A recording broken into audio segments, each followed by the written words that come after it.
Good afternoon. Good afternoon, everyone.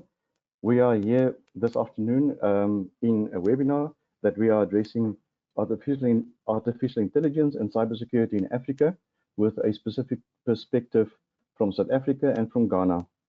We are going to be introduced. We will introduce ourselves. Between myself and Emmanuel, we will take you through the presentation for the next 45 minutes. Just want to introduce myself. I am the founder and CEO of Crest Advisory Africa and ISOLTX. It is companies that is based in South Africa. We have been in business for the last 11 years. We are specializing in international standards, where we are doing extensive training through the PECB certification programs. We are also running an advisory service as well as external audits, and our GRC software that is in the space is the ISOLTX software that you can find at isoltx.com. I'm going to hand over to Emmanuel. Yes, Nico, thank you so much. So like Nico mentioned, this is just to give some perspective on AI in South Africa and Ghana. AI intelligence is now very essential in everyday life. Organizations are now using AI to solve very complex problems. And of course, once you introduce AI, you have some implications in terms of information and cybersecurity. So I am Emmanuel Makafui Damalie. I'm a manager with KPMG, specifically the Cyber and Privacy Unit. I'm an AI enthusiast. I've supported several clients across several industries in Ghana, implementing management systems. In Africa specifically, I've worked in Togo, in Tunisia, in Cameroon, Nigeria, Djibouti, and Mali. I'm hoping to bring all these perspectives from these countries in this webinar. So maybe, Nico, we can move through the slides. Thank you, Emmanuel. We are going to be starting off with the state of cybersecurity in Ghana and then in South Africa. So Emmanuel will address the Ghana perspective, and then I will address the South African perspective. And then we will go over into artificial intelligence in cybersecurity, the trends, opportunities, and the challenges. Again, with Ghana first, and then South Africa, and then the future outlook and way forward. So Emmanuel, I'm handing over to you for you to go and present the state of cybersecurity in Ghana. Thank you. So I'll just provide some updates on cybersecurity in Ghana, just to give the audience some perspective on what is happening in Ghana in terms of cybersecurity. So cybersecurity has actually seen a tremendous growth over the past few years. According to the Global Cybersecurity Index reports, you see that Ghana actually had a very good score of 9.27.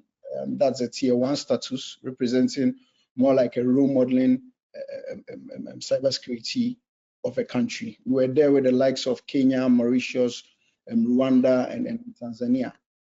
There has been some great strides, of course, but there are still significant cyber attacks in the public and private sector, and so you see major government sectors being hacked, leading to some huge losses of money. However, one thing that is worth mentioning is the setup of the Command and SOC Center, which is the FICSOC, for threat intelligence sharing among financial institutions.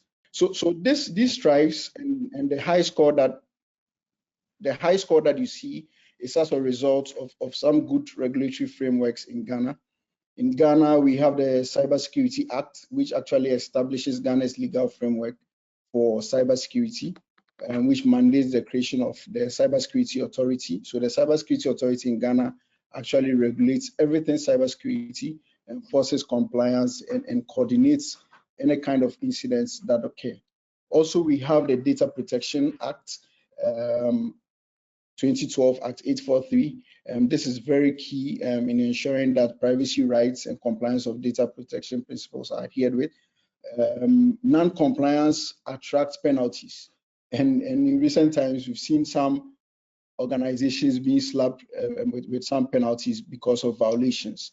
There's also the Directive of Protection of Critical Information, which ensures the protection of some sectors, about 13 sectors that have been identified as critical information infrastructure. And there are some directives that have to be followed by these critical sectors. Of course, some specific industries like the Bank of Ghana that regulates financial institutions went ahead to provide some directives like the Bank of Ghana Cybersecurity Directive and also the National Insurance Commission specific for insurance companies. And you see that because of this, there's a huge adoption for standards like the ISO 27001 and the 22301 standards. And also in Ghana, before you can actually operate as a cybersecurity professional, you need to be licensed. And this is actually an ongoing process. And so just to provide some perspective of what is going on in Ghana, these are the few regulatory frameworks that are actually working. I believe that these regulations provide a good foundation for the cybersecurity landscape when it comes to the adoption of AI going forward. I would hand over to Nico to provide some perspective with regard to South Africa. Thank you, Nico. Thank you, Emmanuel. From the state of cybersecurity in South Africa, we have got a bit of a problem in South Africa. South Africa has become a hotspot for cyber criminals due to its growing digital economy and relatively weak cybersecurity infrastructure in certain sectors. Not in all the sectors, in certain sectors. The increase in cybercrime rates poses significant risks to businesses, individuals, and government institutions.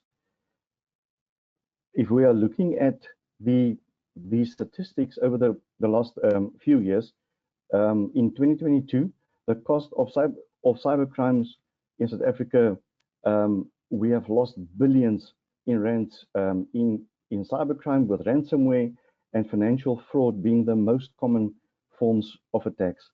And businesses over the whole spectrum in South Africa, 50% of the businesses has reported that there was some kind of cybersecurity breach in the past year. And then on a global comparison, I want to just draw your attention there that South Africa ranks third in the world for the highest number of cybercrime victims, followed by the US and Russia. And if you're looking at specific examples, in 2021, there was the ransomware attack on Transnet that disrupted the South African ports, causing widespread economic damage. Now, if you're looking at the major cyber attacks and the impact, there has been a number of cyber attacks, and those has been specifically that includes the ransomware, phishing attacks, business email compromise or BEC, data breaches, and if we're looking specifically at the several factors that are driving the increase in cybercrime rates in South Africa is digital transformation. So firstly, with digital transformation, as businesses rapidly adopt digital technologies, the exposure to cyber risks increases. The low cybersecurity awareness across the industries, many individuals and small businesses lack basic knowledge of cyber hygiene practices. And then the second last one, sophistication of cyber criminals. As you know, cyber attacks has grown over the last, I want to say the last 10 years to be very sophisticated. So attackers are using advanced tools, including AI and machine learning, to exploit vulnerabilities in any system. And what is very important in our context is the skill shortage. There is a lack of skilled cybersecurity professionals to counteract these threats and their effectiveness. And this is also what we are talking here about. Just like what Emmanuel has indicated, the challenges, infrastructure, skills shortage, and the regulations. There's the regulations on the Cybersecurity Act has been implemented in 2020. I think that is Act number 19 of 2020 that was that went into effect, I think, the 1st of December 2021. So that is a very important act, as well as if you're looking at the Data Protection Act, the POPIA Act, specifically the Protection of Personal Information Act, POPIA, and Cybercrimes Act, provide a legal framework to combat cyber threats. And what is very important is that awareness campaigns, public and private organizations, are promoting cybersecurity awareness to educate citizens and businesses. And the investment in cybersecurity tools, companies are adopting advanced technologies, including AI-powered solutions to enhance their defenses.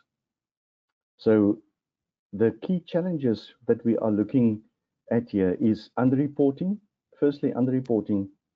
Many businesses do not report cyber incidents due to fear of their reputational damage. Very big fear, that one. And then the lack of resources. Smaller businesses struggle to afford robust cybersecurity solutions. And the complex legal environment enforcing cybersecurity laws across diverse industries is challenging. So in closing on this one is rising cybersecurity rates.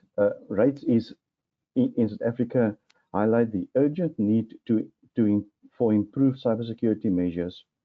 Businesses, governments, and individuals must collaborate to strengthen defenses, enhance their awareness, and invest in cutting-edge technologies to safeguard the nation's digital future.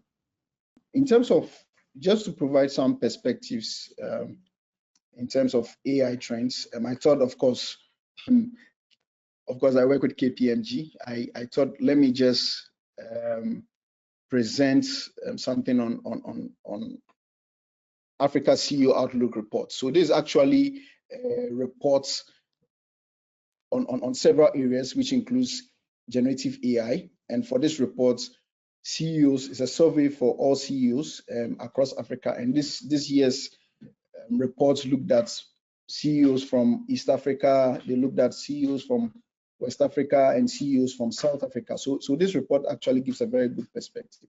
And what are the leaders across Africa saying? They believe that AI has great benefits. So 87% of them say AI has great benefits, and that it will actually provide a competitive edge for organizations, which is very good.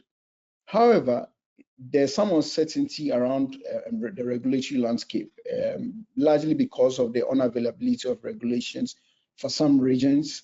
And for regions that even have these regulations, the leaders were concerned, CEOs were concerned that changes in government could even impact those regulations that had already been set. Another key concern, and you know that AI actually depends on data, and the foundation of AI is data.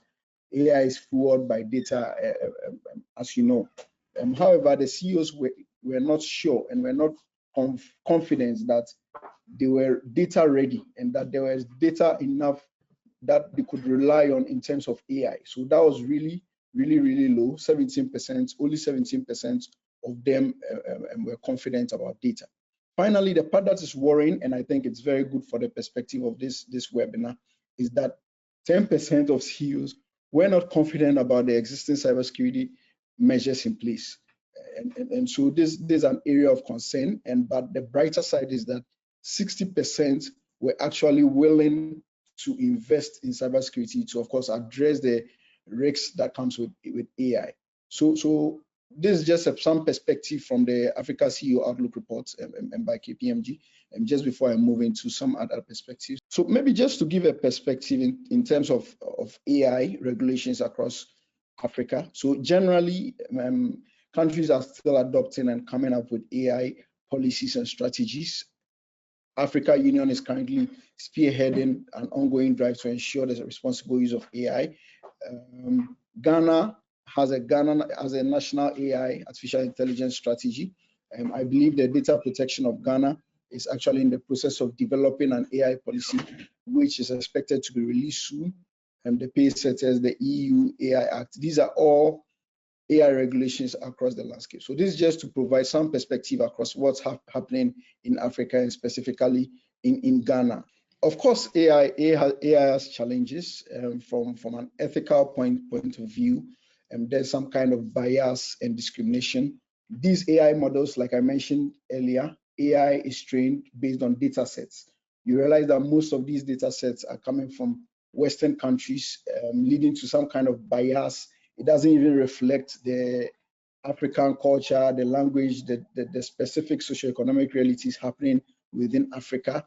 There's also that lack of representation when it comes to AI research and development. When it comes to transparency, AI systems used in Africa are actually developed by other countries, and it's high time Africa looks to developing some AI specific models, AI specific systems that can be used internally. Now there's also, like Nico mentioned, the lack of expertise. So you don't have a lot of AI expertise even within Africa. Then it comes to privacy and data security risks, and this is a key concern. And as we go on, you realize that many data protection laws, there are even some countries that don't have strong data protection laws, and this coupled with AI, people are entering all sorts of information into these AI systems to give them output, and this poses some privacy and data security risks. And then finally, most African countries are yet to even adopt some kind of a comprehensive AI governance framework, leaving that regulatory gap, so you don't have really that accountability. And without clear policies, responsible AI-driven errors, all these biases, unethical practices, it's very unclear what is going to happen in terms of AI and how citizens and businesses are going to be potentially harmed when it comes to AI. So I'll just touch on how AI is actually going to enhance cybersecurity. So I remember, I think in one of the papers I wrote, when AI was very, very heavy, a lot of people were concerned that AI is going to take jobs, AI is going to make people redundant, and I say that AI is not going to replace people necessarily, but AI from a cybersecurity point of view is actually going to replace the traditional cyber and enhance it. So typically you would see cybersecurity is focused on prevention, you have detection and response. So in terms of prevention and risks associated with, let's say, insider risks, where you have to classify your data. And so if you have your typical data loss prevention policy within an organization, you classify it, for example, public, confidential, and ensure that it is protected, your sensitive data is protected from unauthorized access. And what happens with classification is actually that you would label your data, and you label your data based on some dictionary data that you have. So for payment card information, proprietary data, the use of foul language. The moment that data is you try to send that data outside the organization, it triggers these data labels or the data loss prevention rules. Now, AI can help in the sense that if you have your rules set too high, you might end up blocking legitimate rules. If you have your rules set too low, you might end up sending confidential data, or confidential data will be missed. Now, cybersecurity can actually leverage AI so that AI can learn from these data sets and actually set the context every time that you are transferring data, because AI is able to differentiate between the data that you are sending and understand the context of the information you are sending. I'll touch on incident detection. So in terms of detection, if you are familiar with detection relies on logs. So you have your network systems, you have your several information, IPS, IDS systems, all correlating logs. And these logs can be very huge. I mean, the challenge that comes with these logs is that even if you are running a 24/7 SOC, going through these logs, identifying false positives, monitoring can even be inadequate. And these rules are actually based on signatures, rule-based use cases that you've set in the system, signatures that you've set to be able to detect. But AI can actually assist with the correlation of all this huge data and come up with quick conclusions that otherwise would have taken a very long time. And finally, I'll just touch on AI in terms of risk analysis. So your typical risk assessment, if you are implementing ISO 27001, 22301, you definitely need to perform your risk assessment. And so you need to run your risk assessment. AI can help with some predictive analysis when it comes to AI, and it can even help you from a business continuity point of view to prepare with some responses. I think I have a last slide, Nico, before I hand over.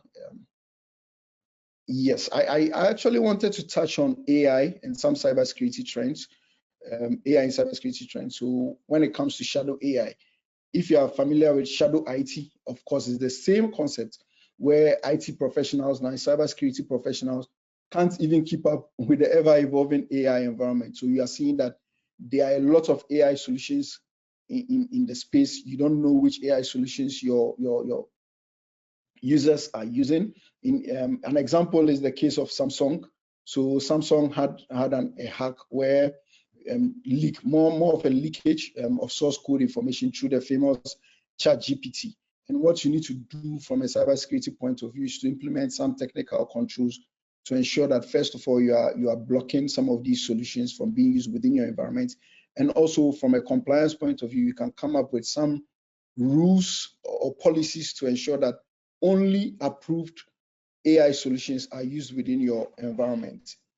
AI attacks, right now you can sit at home, write a malware, come up with a phishing attacks, a phishing email seamlessly just with AI.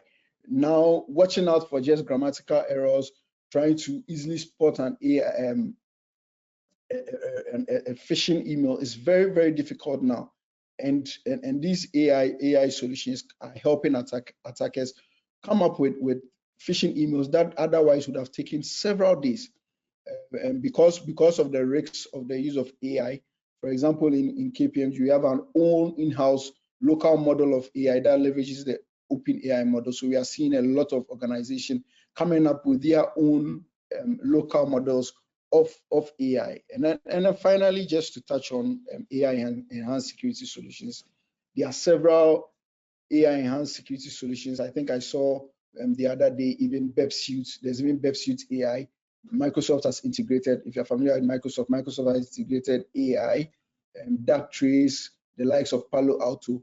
In Ghana, there are some indigenous solutions like Curious. Curious is an AI-powered solution platform that is specialized actually in crime, fraud, threat intelligence, something that you can go online and check. So there are several AI use cases when it comes to cybersecurity trends going forward. I'll hand over to Nico. Maybe Nico, you can take us through some perspectives and the way forward when it comes to AI. Thank you. So if you're looking at the future outlooks, we are going to be addressing AI advancements shaping the cybersecurity in Africa, the role of ISOLTX and AI-driven risk management. I will address the risk management there, and then strategic steps for businesses and governments. So if you're looking firstly at the AI advancements shaping the cybersecurity in Africa, I think this is at present it is a cross-country process from the African Union to actually address cybersecurity as well as AI enhancements, the research, everything that is there in South Africa specifically. We are looking at the Artificial Intelligence Act that is actually empowering the policy framework that has been implemented to form research and to fund research and universities and the public sector to actually grow into the AI models and to ensure that we are actually going with the whole business environment. This is specifically in the universities. In South Africa, we have got the University of Pretoria, the University of Stellenbosch, and they are also in Potchefstroom, are working very, very diligently and are working with funding from the government and within the AI policy framework that they are getting funding there. Emmanuel has addressed in the previous section, I think the previous slide or 2 slides back, the risk assessment process, the AI-driven risk assessment process that you need to be looking at, as well as using systems that is built specifically for those environments. I know in the banking environment that I have got a fairly huge exposure there, as from the central bank in South Africa to the central bank in Seychelles. This was already about 3 or 4 years back that we've been working on the threat analysis and the risk management for them, and specifically looking at, as Emmanuel has mentioned, ISO 27001. ISO 27001 is a fantastic standard on its own. So if you're looking at 27001, but specifically at 27002, 27002 gives you 94 controls that you need to be implementing from organization, from your physical environment, from your technical environment, etc. And those 94 controls is actually, I want to say, the first step into addressing a cybersecurity and artificial intelligence threat-based assessment there. Then you need to be looking at what is the specific environments and the specific controls that COVID has to offer there as well, and do the analysis. If there's anything that is within COVID that you don't have in the ISO 27001 controls, add it. Just make it stronger. Then you can go to the ITIL framework as well and see what do you have there that you can actually incorporate into and add to your controls that you've got in 27002. And the last one that we're looking at that I want to actually say should be the second one is your NIST. Look at the NIST to see what is the controls that you've got there that you can actually incorporate within the AI, within the cyber security space, etc. And that kind of risk assessment, that is your operational risk assessment, that you are actually looking at your controls, where you are looking at your controls and measuring the maturity as well as the strength of your specific controls that you've got, and whether it is now 94 or 120 or 140 controls as a combined control management system, that is going to be actually looking at how are you going to be strengthening your own environment, that you are not a victim of cyber security here. If you're looking at the last one here, the strategic steps for businesses and governments, I would say, if you're looking at this specifically, firstly, we need to make sure that there's cooperation between the public and the private and everybody else that can actually enhance the AI as well, and how we can actually detect cyber attacks.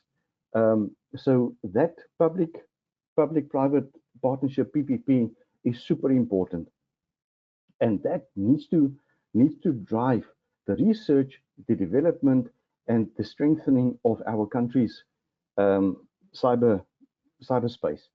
The second one is training. If you're looking at training, then you need to be looking at the PECB has got fantastic programs within the NIST space, within the 27001 space, and then, as I have said, you can go further to COBIT, to ITIL. You don't have to go and study everything, but if you want to be a critical part of this development process of going forward, then you need to be looking at what is the controls and what is the systems that you can actually work in to strengthen your own environment. Because what we have seen over the last 4 years is that people are sent overseas to get some of the best training in the Americas or in the UK, and when they come back, somebody else are buying them, and they are starting. So that environment, if you don't have a training bond that you are actually signing, or a training contract that you are signing with your resource, you are going to lose it. You're going to lose it to somebody else, because that person is unique in the market. So the strategic steps is then going across borders. We need to be looking at how do we incorporate in the whole of Africa, all 54 countries, and how do we integrate that through the African Union, and making sure that what we are doing is strengthening our environment, as well as if you're looking at your pen testing and all the tests that is done, that when you are doing that you have got the experts in the market that can actually do that, whether they are from Botswana, Namibia, Zambia, it doesn't matter. Get the best in the market, because if you are only working with the best in your own country, you are actually making yourself vulnerable. So that is from my side. And then from Emmanuel, do you want to take this, the conclusion and call for action? In terms of the way forward, I think Nico has said a lot. From my perspective, I think that with the adoption of 27,000, so specifically for Ghana and other countries in Africa, with the adoption of 27,001 and some of the standards that Nico has already mentioned, I think that the ISO 42001 provides a fantastic framework for establishing and implementing an AI management system, because we need to ensure responsible AI use. This standard actually ensures that you manage your AI risks. It enhances transparency. It aligns with ethical and regulatory frameworks. From a KPMG standpoint, or from a standpoint which I'd like to provide, you'd ask me, someone will ask on this webinar, so what do I do? I've not implemented this 42001 or taken the lead implementer or lead auditor course. What you can do for the start is, first of all, perform an AI risk assessment. And in performing this AI risk assessment, you're assessing where you are, even as an organization, within your AI journey. And this will help you create a strategy and roadmap to maximize AI's potential. Next, you need to ensure that you have proper AI governance. Implement proper governance frameworks, policies. If at this time you're an organization, you're on this call, you don't even have an AI policy or some kind of AI procedure or documents within your organization, and you are late, I think that you should start thinking about it. In terms of AI security tools, you need to start thinking about how you can incorporate these AI security and privacy strategies to be able, in the form of tools, actually, to be able to detect, respond, and recover from cyber intrusion. Because the bad actors are actually using AI. We as cybersecurity professionals should also use AI in defense of our organizations and in defense of clients. Now, for an AI monitoring, once you've established all this, you need to monitor your AI and to ensure, to give you that assurance. And so you need to look at evidences, reports, and ensure the responsible use of AI technologies within your organization. Next slide, Nico, I think.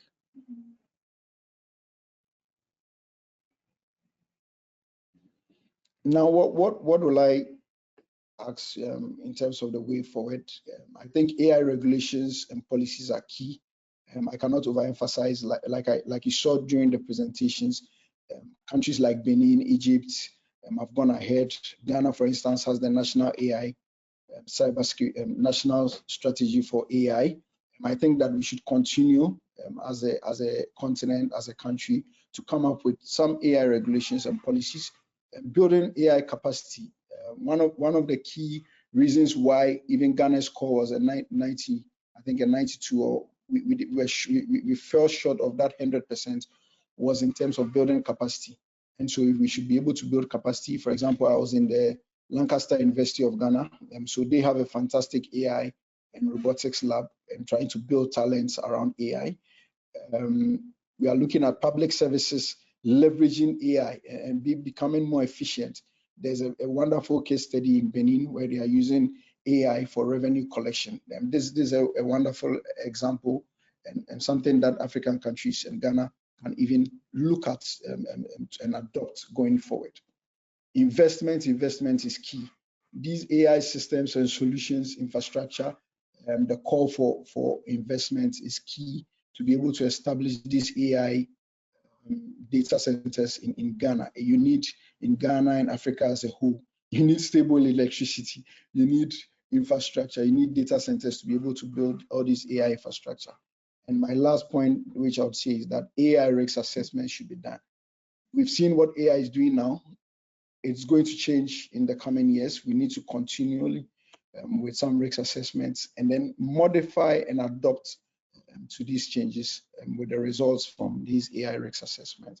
And thank you so much for your attention. I think that will be the end of the presentation. We try to stay in time. I think we've done 40 minutes, Nico. We were worried about going beyond time. That is correct. At this point, we have actually managed our time very well. So we have got 15 minutes for any questions. Anybody with any questions? I just want to just add here something on the slide with what Emmanuel has said. Extremely important is the infrastructure, as well as when you are starting. Emmanuel has said it on the previous slide. When you are starting, where do you start if you are looking at cybersecurity as well as AI? Now, if you're looking at the PECB's training, certified training for ISO 27001 lead implementers, that is a great course, really. And you are getting internationally certified there as well.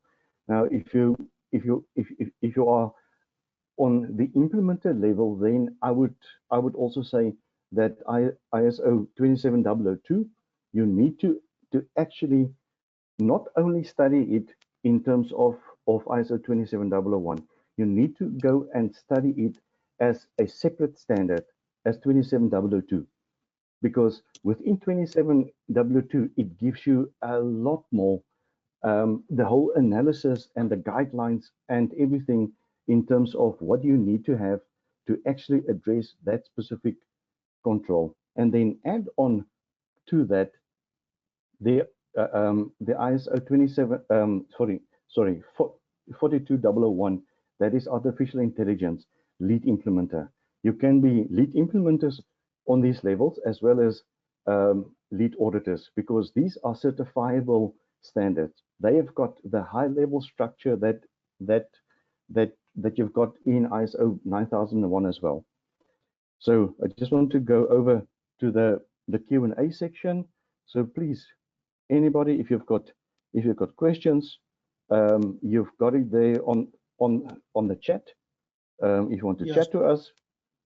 I think there are a number of questions. So I think one question is AI a threat or an ally?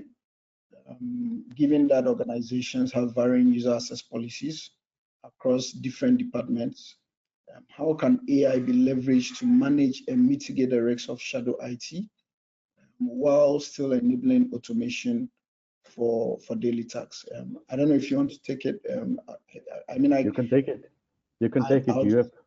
You have mentioned shadow IT. So AI. Is it a threat or an ally? And what I would say is it depends on where you are sitting. And every technology that is introduced, you'd realize that bad actors or malicious users use those technologies to perform these malicious activities. We as cybersecurity professionals also need to adopt the AI to safeguard the crown jewels or the assets of our organization.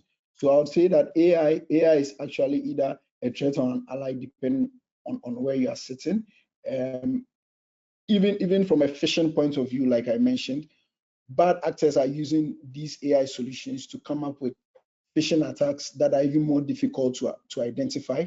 As a cybersecurity professional, you can also adopt the same approach, come up with phishing emails from a training point of view. And so you are adopting AI as a cybersecurity professional for your good. In terms of the risks that comes with shadow AI, like I mentioned during the presentation, the AI solutions today, there's an AI solution that, for example, converts videos to audio, converts videos that are made in French into English. There's a solution that is able to generate pictures. There's a solution that can help with research. I saw the other day a whole university, I think Khan Academy course is now on AI, some AI solution. There are several, there's DeepSeek.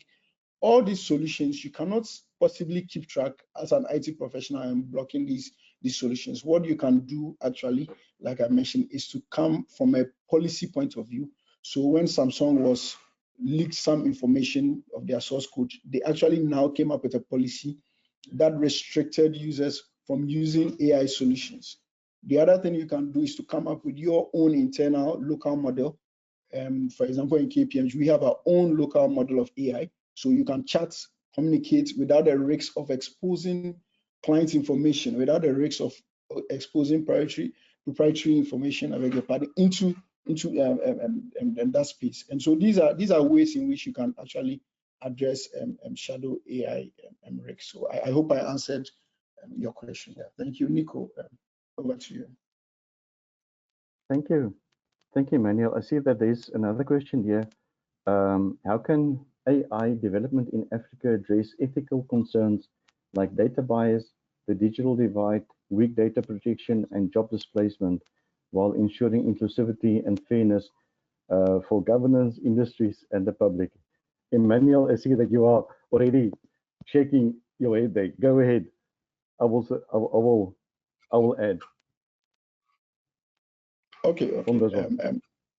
I mean, that's okay.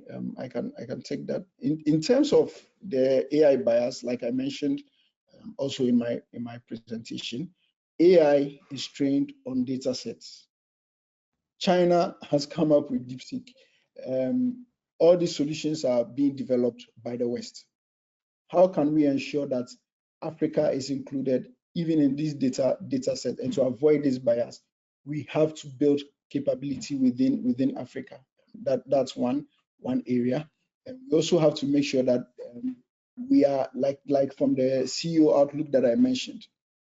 Data is very bad. If you look at several, there are poor data governance, even from public services in the private sector. Data is bad, and we need to be able to set up a very good data governance process, ensure that we have adequate data sets and that these AI models can leverage, and those models can actually factor our languages, our culture, and make sure that Africa as a whole is represented in this AI conversation. Yeah, so that would be my response for that question. Maybe if you have any additional context. I just want to add just like what you said, Emmanuel, the West, the Americas has got their artificial intelligence. We have got the DeepSeek from China now. The European Union and France and England is busy with their own AI models, and Africa must join. Otherwise, we are going to be staying behind, and we are going to be using AI models that is designed to be biased. So we need to be always looking at how do we integrate and how do we adapt with those models within our environments. And then the African Union is driving cybersecurity as well as AI security or development as well. And we need to be a collective in actually driving the outcome to be fair to governments, industries, and to the public. I see that there's another question there. What types of AI-driven cyber threats are most common in Africa today? Emmanuel? Yeah, I mean, I can take that. Like during your presentation, I think you mentioned ransomware. I also mentioned some public sector and private sector attacks. I wouldn't want to mention any specific industry or organization in Ghana, but a lot of organizations have been hacked from ransomware attacks and some phishing emails. So largely what is happening is that most of these attacks are successful through phishing emails. You see ransomware attacks. And like I mentioned, it's because, and you mentioned business email compromise, and it's because these attackers are being very, very crafty. They are able to leverage AI to actually come up with very good phishing emails that are context aware. So they are able to go on the web, get information about the organization, know who the MD is, come up with a phishing email based on information that is publicly available. And so you realize that these phishing emails are properly crafted. I think there was a case of puppets. So now there are these issues of puppets. So puppets, these are fake accounts used for the purpose of malicious activities. They are easily able to be created because of the availability of AI. And so these are actually AI-driven cyber threats that we are seeing. So through the social engineering route to perform all these kind of malicious activities. So yeah, Nico, that would be my answer for that. Thank you very much, Emmanuel. I am supporting you there with the ransomware as well as the BEC that you have mentioned, that I've also mentioned earlier. Any other questions? Any other questions? What is the good standing? Go for it. Yeah, go ahead. Go ahead. What is a good starting point for a cybersecurity enthusiast looking to help prevent attacks and mitigate vulnerabilities? Yeah. Do you want to throw it there? A good starting point for a cybersecurity enthusiast looking to help prevent attacks and mitigate vulnerability. So I'm assuming, as a cybersecurity enthusiast, I'm assuming you probably work for an organization. 27001 looks at risk assessment and asset-based risk assessment. You have to identify what is key to your organization. So what are the crown jewels? What are you trying to prevent? We've spoken about a lot of AI-driven attacks. We are looking at ransomware attacks, different kind of attacks that can come in. From a way you can prevent and mitigate these attacks is to adopt solutions that also leverage AI. So Microsoft, very popular tool, incorporated with Copilot. If you have tools like Defender, where you have a notification, nowadays Defender, very simple. Instead of going through your incidents to identify when the incident happened, the asset that was attacked, you can quickly type in a command that summarizes easily all the incidents for you. So from a cybersecurity enthusiast point of view, you can help prevent some of these attacks by leveraging these AI tools in your defense against malicious actors within your organization. Yeah, so that's what I would say concerning that question. Yeah. Thank you. I just want to, good cybersecurity enthusiast. As Emmanuel said, it depends on where are you in a company, in which position are you, where can you actually have influence or decision-making powers that you can actually assist there. And from there, if we know that, your role can be explained much better. I see that there's a question. What is a good, 1553, what role do public-private partnerships play in enhancing cybersecurity resilience in Africa? Can I take it, Emmanuel? Yes, sure. I have spoken about, I have actually spoken about the PPPs, the private partnerships. It's very important. If you're looking just at governments are working together across borders. If you're looking at academia are working across borders. That is already a partnership there. And with governments and with the universities are actually mostly an extension of or it is government funded. So the research that is coming out of these universities need to be enhancing the public-private private partnerships. And then we are talking about your business against cyber, or business against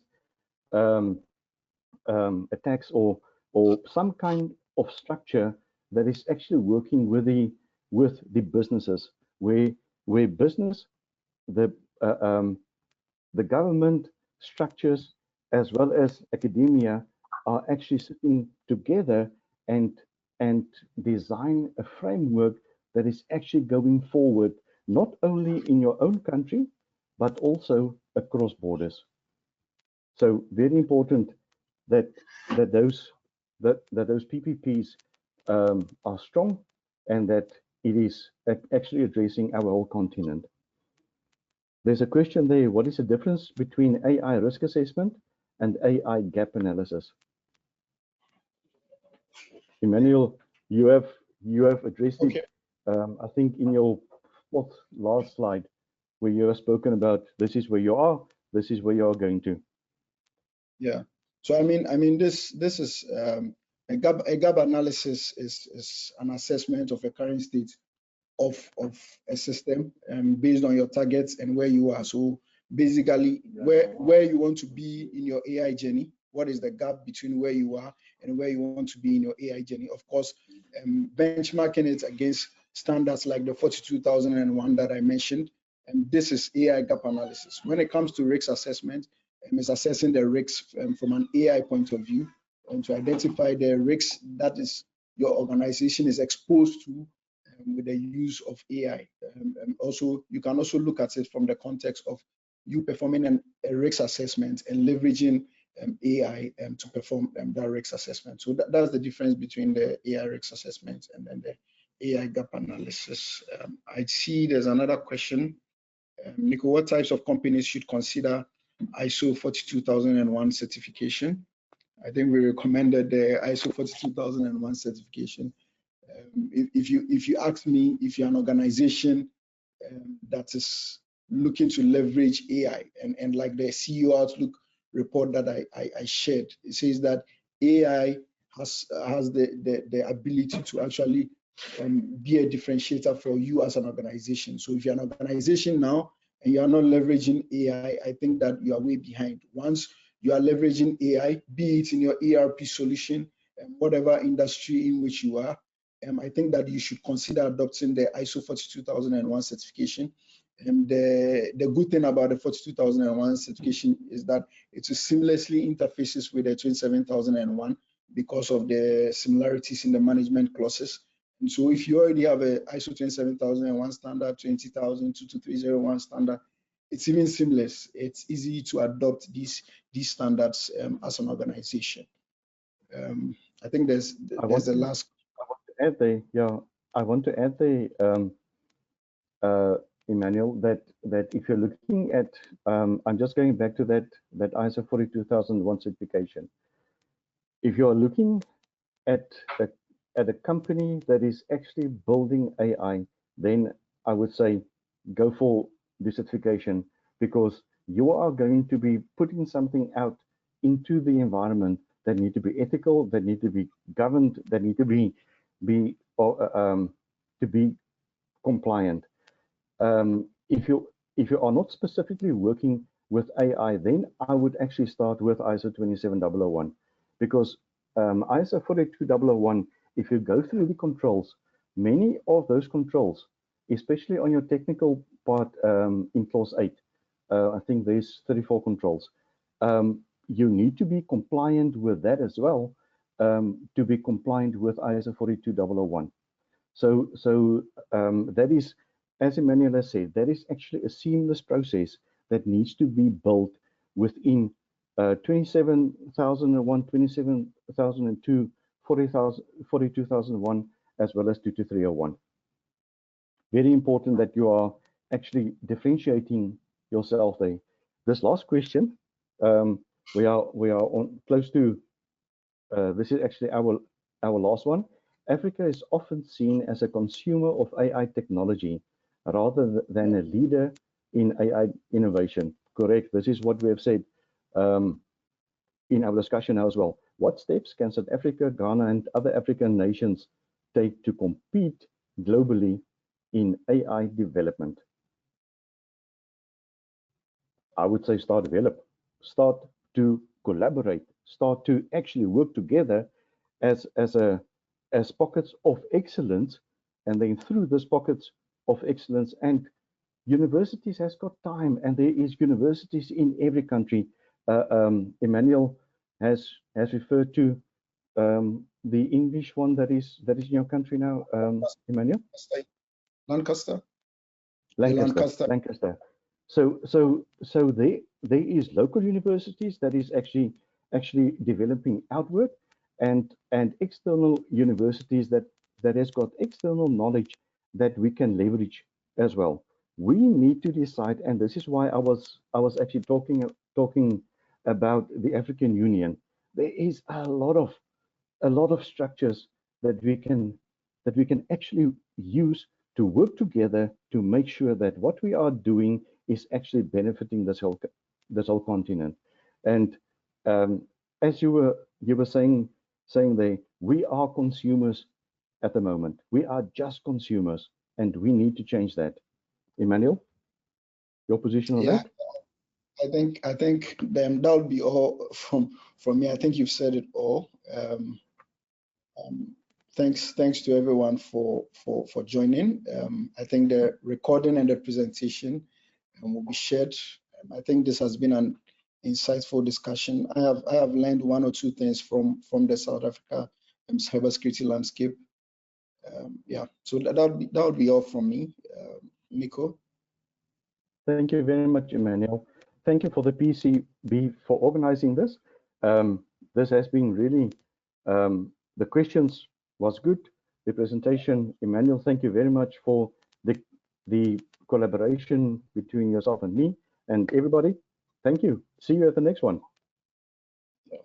Thank you. Bye.